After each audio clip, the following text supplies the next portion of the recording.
गौरवाणी प्रचारिणी निर्वशेष शून्यवादी पाश्चात्य देशधारिणी श्री चैतन्य मनोभीष्टं स्थापितं येन भूतले स्वयं रूपं गदामनं ददाति सोपदान्तिकम् वन्देऽहं श्रीगुरुं श्रीयुगपदकमलं श्रीगुरुवैष्णवश्च श्रीरूपं साग्रजातं सागणा रघुनाथं तं सजीवं साद्वैतं साधुयतं परिजनं सत्यं कृष्ण चैतन्यदेवं श्रीराधा कृष्ण पदां सागणा ललित श्रीविशाखमयश्च वञ्चाकल्पतरोऽभ्येवश्च कृपा सिन्धुभ्यैव च पतितानां पावनभो विष्णुपदे नमो नमः।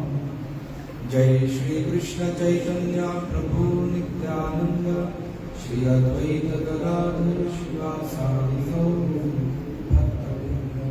हरे कृष्णा हरे कृष्णा कृष्ण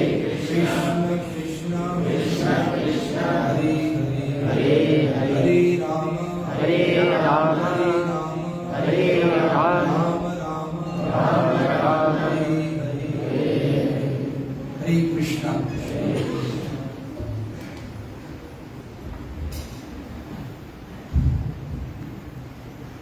परमादरणीय परम वंदनीय परम पूजनीय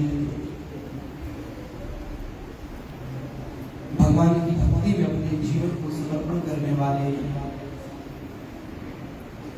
भगवान हरि की भक्ति में जीवन जीने वाले, भगवान से प्रीत करने वाले सतगुरु साईं आत्म प्रकाश जी के वर्षी महाउत्सव के उपलक्ष्य में भक्ति से परिपूर्ण रखे गए इस सत्संग समारोह में आज मुझे इस पावन दरबार में सेवा का अवसर मिला है। उस पूरी गुरु परंपरा को मैं अपने दिल की गहराइयों से, अपनी संपूर्ण भावनाओं से मैं नमन करते हुए धन्यवाद करता हूँ ऐसी महान आत्माओं का, ऐसे पूज्य जनों का, गुरुजनों का, जिनकी कृपा छत्र छाया से, जिनकी कृपा आशीर्वाद से हम सबको उस हरि की प्रीत करने के लिए, हरि से प्रीत जोड़ने के लिए ऐसे महान संतों ने, ऐसे महान गुरुजनों ने, साधु संत महापुरुषों ने हमें भगवान के संग से जोड़ा है, इस भक्ति से जोड़ा है। हरे कृष्ण हरे कृष्ण हरे कृष्ण। तो साईं आत्म प्रकाश जी के वर्षी महाउपलक्ष्य के विषय में सत्संग है। ये दरबार, यहाँ रहने वाले लोग, यहाँ सेवा करने वाले लोग, जो भी जिस भी सेवा से जुड़ा है वो सब आदरणीय हैं, वंदनीय हैं, पूजनीय हैं। ऐसा नहीं कि जिन संतों से, साधुओं से हम सिर्फ कुछ सुनते हैं भगवान वाणी के बारे में, गोविंद के बारे में, तो वही संत हैं। सुनने वाले भी संत ही होते हैं, सुनने वाले भी संत ही होते हैं। तो ये नगरी साधुओं की नगरी है, संतों की नगरी है। आइए इस नगरी को प्रणाम करते हैं भजन के माध्यम से। हरे कृष्ण। ये संतों का प्रेम नगर है, यहाँ संभल कर आना जी। सब लोग मेरे साथ साथ गाएंगे हरे कृष्ण। एक बार मैं गाऊं, दूसरी बार आप सब प्रयास कीजिएगा, ताली का वादन करते हुए प्रेम भाव के साथ। ये संतों का प्रेम नगर है, यहाँ संभल कर आना जी। ये संतों का प्रेम नगर है, यहाँ संभल प्यासों की प्रेम नगर है, यहाँ संभल कर जाना जी।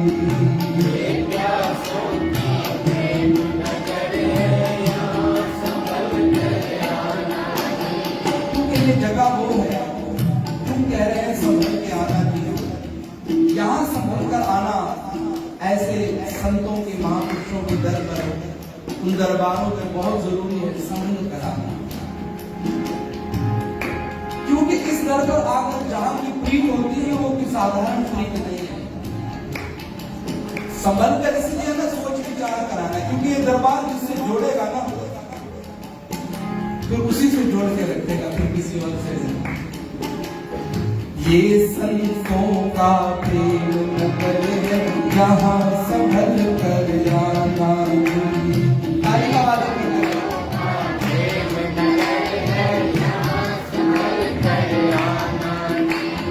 जो भी आए यहाँ हरि का, जो भी आए यहाँ हरि का हो जाए दीवाना।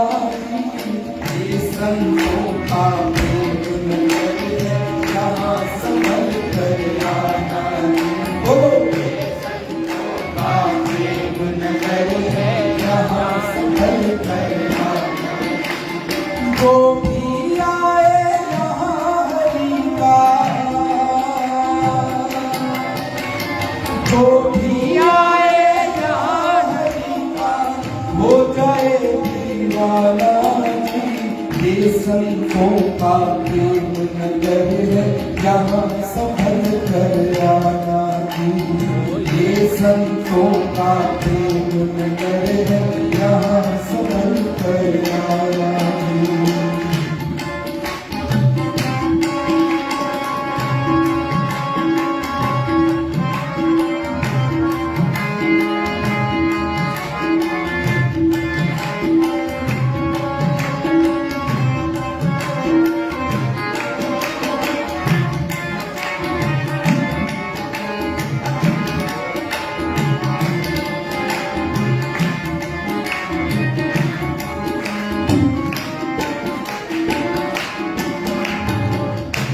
जब कहीं होली का फंक्शन चल रहा होता है, हमारा रंग बिखर रहे होते हैं, तो जो लोग होली नहीं खेलना चाहते तो उनको कहते हैं कि भाई वहां संभल के जाना, थोड़ा होशियार होकर जाना, क्योंकि वहां बहुत रंग बरस रहा है।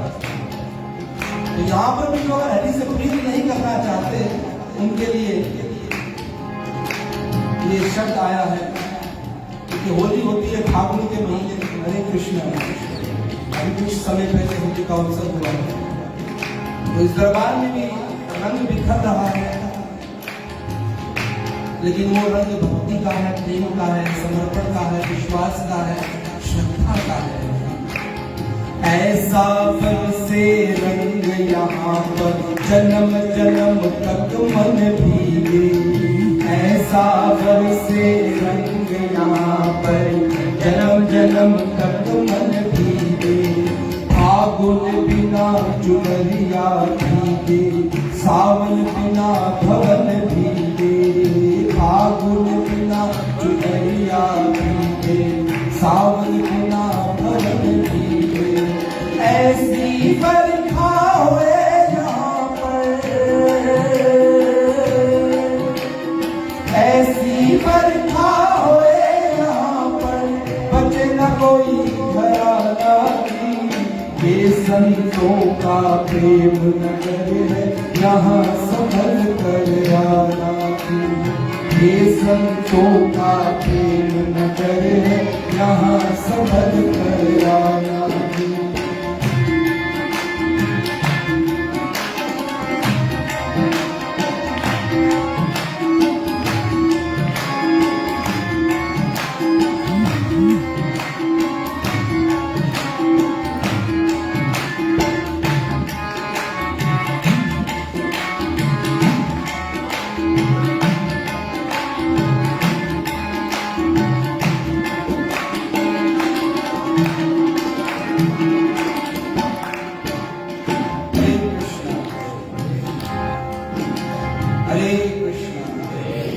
और संतों के दर की महान बात, सबसे बढ़िया बात, संतों के दर पर कोई भी आए, चाहे कोई छोटा है चाहे कोई बड़ा है, गरीब आए अमीर आए, गोरा आए काला आए, ब्राह्मण आए शूद्र आए, वैश्य हो या क्षत्रिय हो, कोई भी आए, वहां आकर सब प्रणाम करते हैं, नतमस्तक हो जाते हैं। और संतों के दर की सबसे बड़ी बात है वहां कोई जाति पाति का झगड़ा नहीं है। अरे यहाँ न झगड़ा जात पात का और न झंझट मजहब का, यहाँ न झगड़ा जात पात का और न झंझट मजहब का, एक सभी की प्यास यहाँ पर, एक सभी का है प्यारा,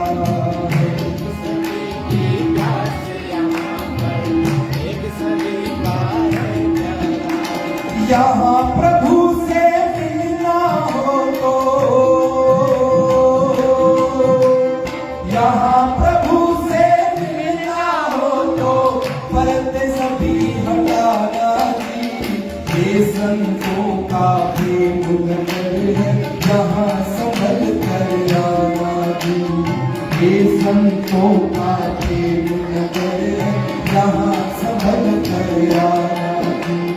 जो भी आए यहाँ हरि का, जो भी आए यहाँ हरि का, हो जाए दीवाना जी, ये संतों का प्रेम नगर है, यहाँ संभल कर आना जी।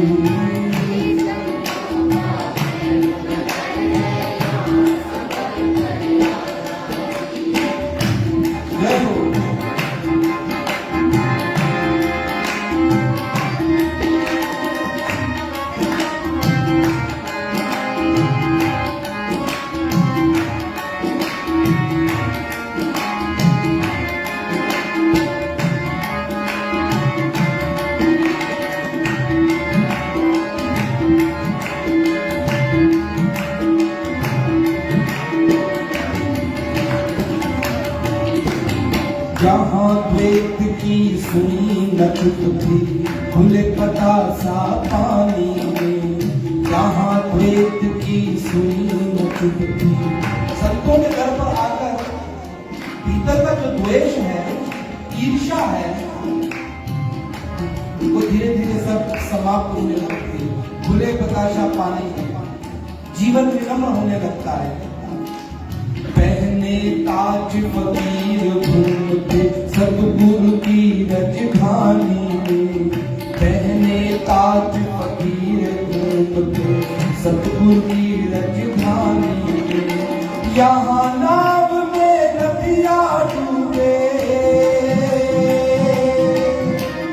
यहाँ नाव में नदियाँ डूबे, सागर सीप समाना जी, ये संतों का प्रेम नगर है, संभल कर आना जी, ये संतों का।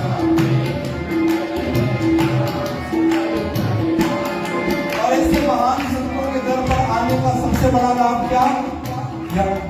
सबसे बड़ा लाभ चार धाम का पुण्य मिले है इस दर शीश झुकाने में, चार धाम का पुण्य मिले इस दर शीश झुकाने में।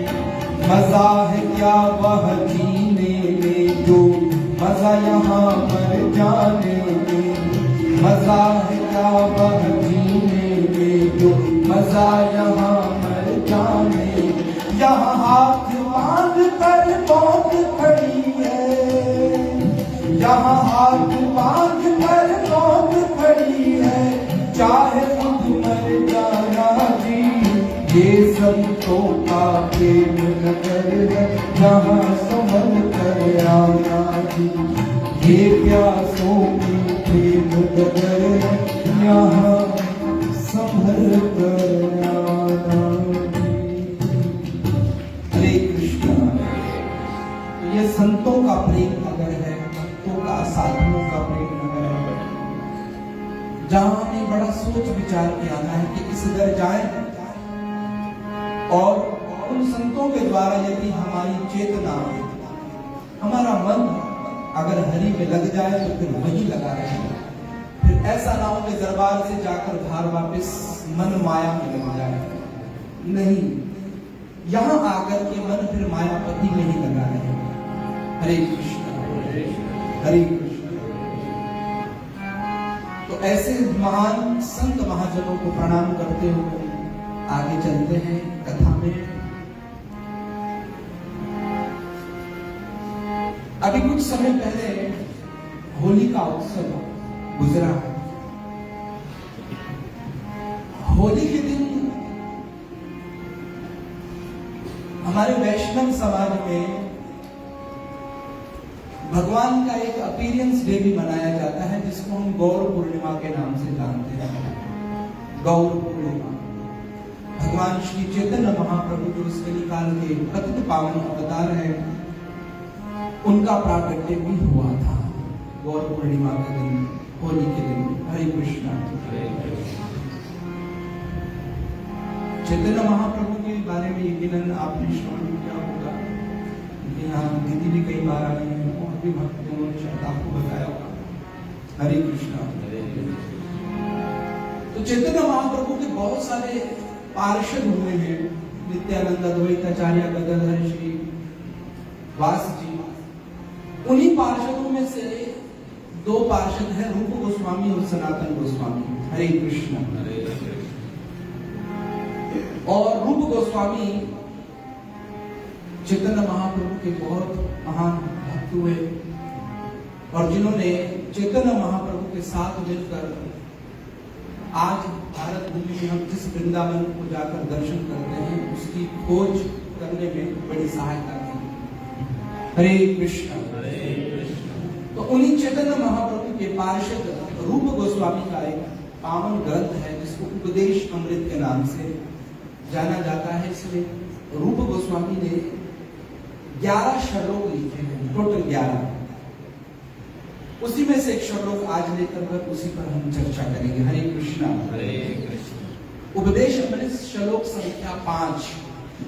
कृष्णया अतियस्य गरीतम मनसा ग्रह्यतः दीक्षा अस्ति चेत परंधि भयश्च भजनम ईशम शयस्त्रवयस्य भजनम विगम अनंतम अन्या न इंद्रिया संशय हरे धम एपयश संगा लब्धया। हरे कृष्ण। इसका अर्थ बड़ा सुंदर है। इसके अर्थ में बता रहे हैं कि मनुष्य को अपने शरीर से, हम जितने मानव हैं, हमको अपने शरीर से उन सब लोगों को प्रणाम करना चाहिए जो भगवान के पावन पवित्र नाम का जाप करते हैं। क्या करते हैं? जैसे शुरू में बताया, ऐसा नहीं कि संत वही नहीं है कि जो किसी आसन पर बैठकर या किसी खास किस्म का वस्त्र पहनकर हमें भगवत वाणी को सुनाए या प्रभु का गुणगान सुनाए, वो तो संत है ही। लेकिन सब वो लोग संत हैं जो भगवान का नाम जपते हैं। अब यहाँ पर ये नहीं कहा गया कि वो फलाने कोई पंथ का होगा, वो सोसाइटी का होगा या उस संस्था का होगा, ऐसी कोई बात नहीं। यह बताया कि जो भी मनुष्य भगवान का भजन करता है, भगवान का स्मरण करता है, भगवान के नामों का जाप करता है, तो ऐसे लोगों को क्या करना चाहिए? हमें अपने शरीर से उनकी सेवा करनी चाहिए, जो भगवान के पावन नाम को जपता है, और उनको आदर सत्कार देना चाहिए। और मनुष्य को निम्रता के साथ रूहानी दीक्षा याफ्ता, जो जिन्होंने दीक्षा ग्रहण की है किसी गुरु से, किसी संत से, किसी साधक से, ऐसे व्यक्ति की भी, और दूसरा वो जो भगवान के अर्चा विग्रह, भगवान के स्वरूप की सेवा करता है, ऐसे भक्तों को नमस्कार करना चाहिए। और यहाँ पर उपस्थित जितने भक्त हैं जो ठाकुर जी के इस श्री विग्रह को सेवा करते हैं, व्यासपीठ से मैं उनको नमस्कार करता हूँ। हरे कृष्ण।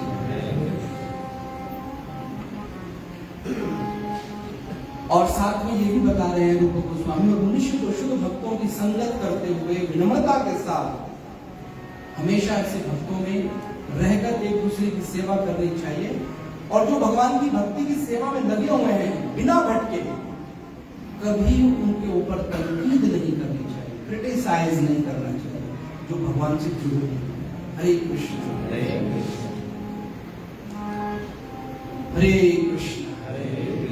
हरे कृष्ण। कभी भगवान से जुड़े हुए लोगों पर, चाहे वो नाम सिमरन कर रहा है, चाहे वो शारीरिक रूप से कोई सेवा में व्यस्त है, अच्छा विग्रह रूप की पूजा करता है, जिस भी रूप में सत्संग से जुड़ा हुआ है, भक्ति से जुड़ा हुआ है, ऐसे व्यक्ति पर कभी कोई क्रिटिसाइज तनकीद नहीं करना चाहिए। रूप गोस्वामी के इस मंत्र में ये उद्देश्य है। हरे कृष्णा हरे कृष्ण।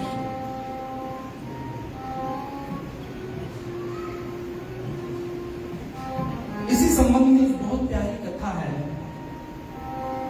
बहुत सुंदर। हरे कृष्ण।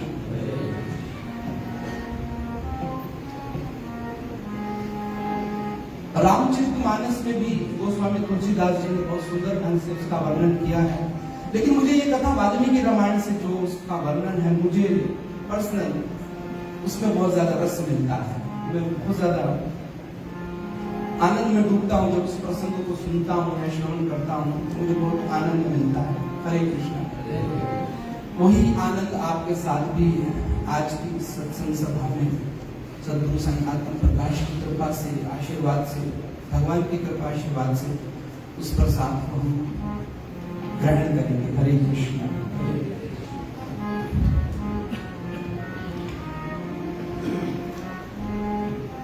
वाल्मीकि रामायण में प्रसंग आता है दंडकारण्य का। उस वन में बहुत सारे ऋषि मुनि, साधु संत, महात्मा, महापुरुष रहते हैं। और ऐसा नहीं है कि कोई साधु वाले वस्त्र पहन ले और उसका आचरण साधु जैसा हो जाए, ये भी जरूरी नहीं। केवल वस्त्र पहन लेने से कोई साधु नहीं हो जाता, तिलक लगा लेने से कोई भक्त नहीं बन जाता, कंठी गले में पहनकर कोई भक्त नहीं हो जाता। हाँ, भक्ति के ये छोटे छोटे लक्षण जरूर हैं। जैसे बच्चा स्कूल जाता है ना, सिर्फ यूनिफॉर्म पहनने से वो स्टूडेंट नहीं बन जाएगा कि बस उसने यूनिफॉर्म पहन लिया तो वो स्टूडेंट बन जाएगा। बैग पीछे लटका लिया है तो वो स्टूडेंट बन जाएगा, वो पढ़ा लिखा है, कोई अच्छा व्यक्ति बन जाएगा, नहीं। स्टूडेंट के उस सारे प्रोसेस से गुजरना होगा, उसे पढ़ना होगा, प्रैक्टिस करनी होगी। ऐसे ही साधु संत केवल अपने लिबास से नहीं, अपने बनाव श्रृंगार से नहीं, अपने आचरण से बनता है। तो दंडकारण्य में रहने वाले बहुत सारे ऋषि हैं, मुनि हैं, और वहां उन सभी मुनियों में, साधुओं में, संतों में भगवान की भक्ति में डूबा हुआ एक साधु मदन मुनि, जिनका नाम है।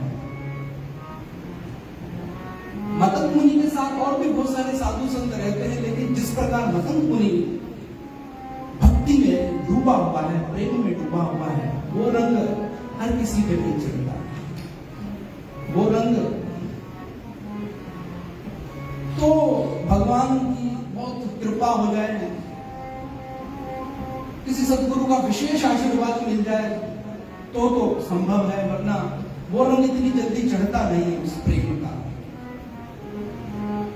और उसी वन में एक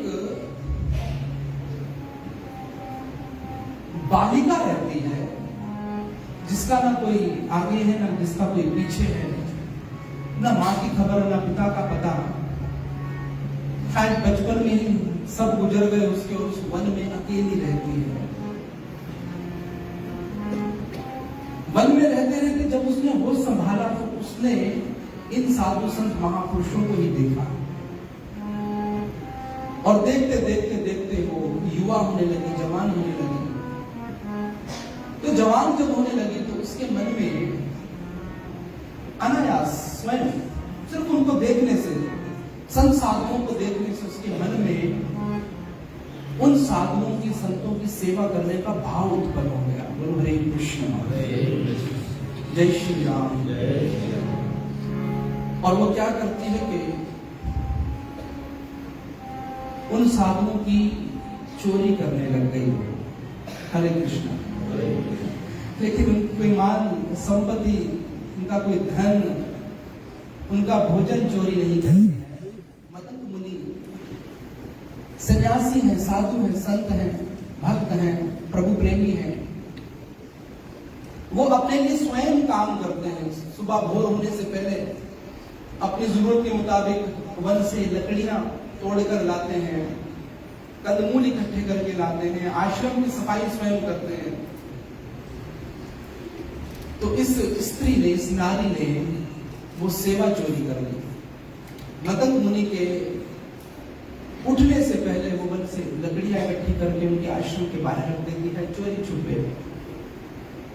उनके लिए कंदमूल इकट्ठे कर देती है, चोरी छुपे। उनके आश्रम की सफाई कर देती है, चोरी छुपके, और किसी को पता भी नहीं चलता। आज तो यहाँ कोई सेवा करता है तो सेवा में सबसे पहले उसके मन की भावना ये होती है कि उसकी प्रशंसा हो, माइक पर उसका नाम पुकारा जाए, उसको फूल माला पहनाई जाए, और वो भी गर्व से आए, स्टेज पर, मंच पर आए, और साधु संतों से या किसी बड़े व्यक्ति से माला पहनकर तो दो चार अपनी बातें भी रखता है और उस सेवा का जताता भी है, हमने ये किया, वो किया। लेकिन ये नारी छुप कर सेवा कर रही है, किसी को पता भी ना चले। मतंग मुनि धीरे धीरे जब देखने लगे कि मेरे उठने से पहले ही मेरे लिए लकड़ियां तैयार होती हैं भोजन बनाने के लिए या अन्य किसी काम के लिए, कंदमूल है, आश्रम की सफाई है, तो पहले विचार किया हो सकता है कि मेरे साथ जो दूसरे अन्य साधु रहते हैं शायद उनमें से कोई कर देता है। तो पूछा किसी से, बोले नहीं, हमने तो नहीं की। तो मतंग मुनि हैरान हुए, परेशान हुए कि ये सेवा कौन कर रहा है।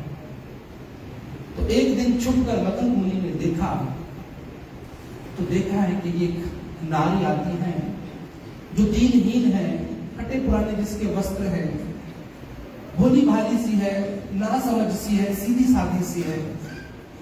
वो स्त्री आकर के उनके उठने से पहले जंगल में लकड़ियां इकट्ठी करके उनके आश्रम के बाहर रख देती है, आश्रम की सफाई कर देती है, सभी कुछ कार्य कर रही है।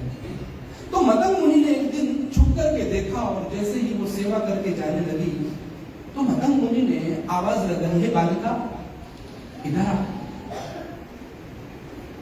तो ये नारी डर गई, भयभीत हो गई कि अब तो मुझे डांट पड़ने वाली है, क्योंकि ये साधु है, सन्यासी है, संत है, महापुरुष है, और यदि मुझसे कुछ पूछेंगे तो मैं क्या जवाब दूंगी, क्या परिचय दूंगी अपना, और किस मुंह से कहूंगी कि मैं एक नीच जाति की हूं, एक दीनहीन हूं। सो मन में ऐसा विचार करने लगी। मतंग मुनि ने पुनः आवाज लगाई, हे बालिका मेरी बात सुनो, इधर आओ। तो ये डरते डराते मतंग मुनि के पास पहुंची। मतंग मुनि ने पूछा, हे बालिका कौन हो तुम? तो घबराए हुए शब्दों में कहती है कि मेरा नाम शबरी है, मेरा नाम शबरी है। महाराज, मन में आया था कि मैं आपकी सेवा कर लूं। अगर मुझसे सेवा में कोई गलती हुई है या मैंने आपसे बिना पूछे सेवा की है तो मैं आपसे क्षमा चाहती हूँ। और मन में ये भी सोच रही कि ऐसा ना हो कि महाराज श्री आज मुझे डांटते हुए मुझे इस सेवा से वंचित ना कर दें, कहीं मुझसे ये सेवा ना छीन लें।